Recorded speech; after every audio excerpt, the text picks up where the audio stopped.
We're here with Senate Judiciary Committee Chairman Chuck Grassley. Senator, thank you for your time. Sure. Big hearings with regards to Judge Kavanaugh. When do you expect those hearings to begin? Well, I won't have the slightest idea until we find out the massive amount of material. I know about 300 decisions he's written, but beyond that, I don't have a clue of it. But I could give you a rough figure from other previous nominees for the Supreme Court. Generally, from July 9th, when this was announced, the average has been about 65 to 70 days. Mm-hmm. So if it follows that usual pattern, then we would late August or early September. But that's pretty much a guess at this point. Mr. Chairman, you mentioned about the documents that and looking through all of the Judge Kavanaugh's recent decisions as well as other things that he has drafted. I want to ask you about his time when he was associate counsel to former President George W. Bush between 2001 and 2003. Yeah. This, in his previous confirmation fight, was a bit controversial. Do you expect that you'll get those documents from that period? Do you want to see those documents?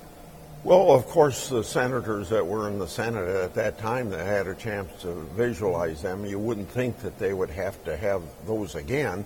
But that's one of the issues that we're waiting for the White House and wherever else.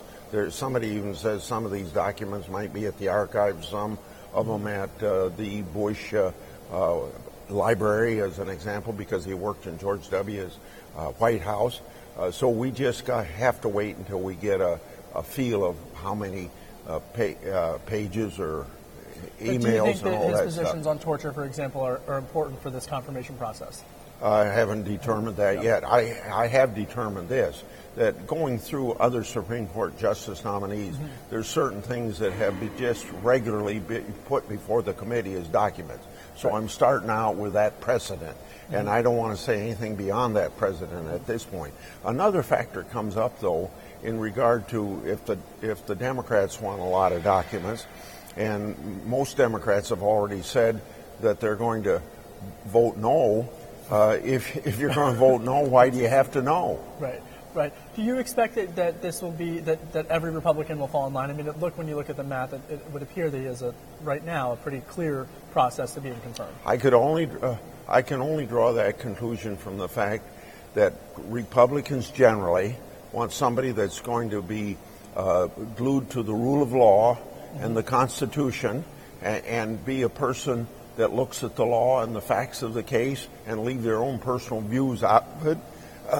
And it seems to me that Kavanaugh falls very much into that pattern of what Republicans would want to have on the Supreme Court. Now, that doesn't mean some Democrats don't want the same person on the Supreme Court, but really we see a judge as somebody interpreting the law, and a lot of times you think that liberals would like to have somebody that really kind of rewrites the law and goes beyond congressional intent.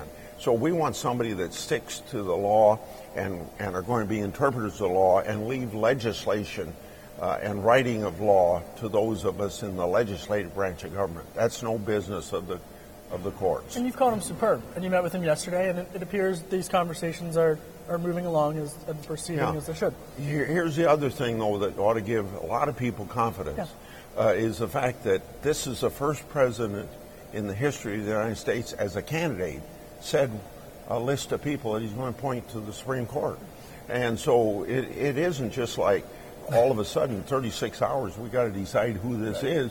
People have had 2 years to decide who he is. And people that are really deep in the law have had 12 years of his being on the D.C. circuit to read his opinions and know where he's coming from. I want to switch gears because yesterday the president unveiling proposals of $200 billion worth of new tariffs to Chinese goods. The Chinese have responded and said that they're going to retaliate. This directly impacts your state, Senator, as you know, particularly in the agricultural sector. Do you have any concerns about the trade back and forth that we're seeing between the U.S. and China? A great deal of concern. I am a free trader. On the other hand, if the president can get the United States a better deal than other presidents have in these negotiations, I'm for that. I'm particularly for the principle that if countries can export to us under certain conditions that are very relaxed, we ought to have a level playing field with them.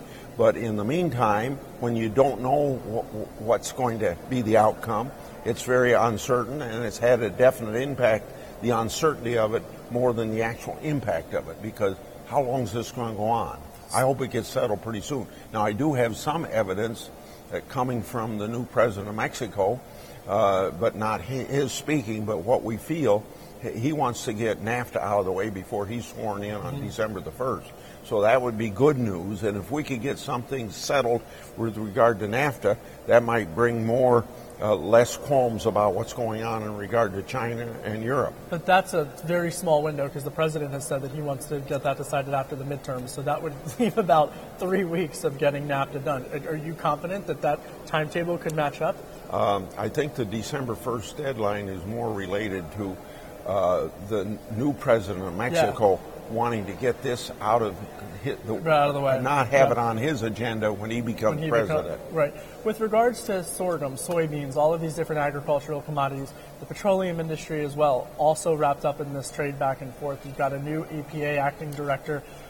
Talk to me about the state of affairs in terms of where you are at in your communication with President Trump about the trade policies and evolution that we're seeing as this continues. Okay, well, on at least 3 occasions with other senators, discussions at the White House, let's say 3 times in the last 3 months, directly telling the president the things that I've already told you, but over a period of 12 months with people like Mnuchin and Lighthizer and Ross and those people, we've made very clear, particularly from agricultural America, the deep impact it has, and not just on the 2% of the people in the United States that are farmers. It has a ripple effect through the entire economy.